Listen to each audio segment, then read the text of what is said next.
একজন এন্টারপ্রেনারের জন্য great marketing person হওয়া জরুরি না গ্রেট সেলস পারসন হওয়া জরুরি?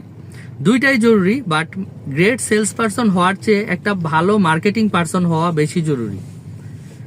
সেলস পারসন হওয়াটা জরুরি ইনিশিয়াল স্টেজে। একটা লোক যখন একটা এন্টারপ্রাইজ দাঁড় করায় বা বিজনেস স্টার্ট করে তখন আসলে তার সেলস রেভিনিউ ড্রাইভ দিতে হয়, এবং অন টেবিল সেলস করে রেভিনিউ আর্ন করতে না পারলে সে এন্টারপ্রাইজ বড় করতে পারে না।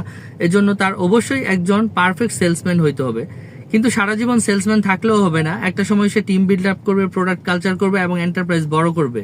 ওই সময় তার নিচে 3-4টা সেলস টিম কাজ করবে, তারা হাসেল করবে, স্ট্রাগল করবে, কিন্তু তার একজন স্ট্রং মার্কেটিং পারসন হইতে হবে এবং তার মার্কেটিং ইনফ্লুয়েন্স দিয়ে তার নিচের সেলস টিমের সেলসের কাজটা সহজ করে দিতে হবে।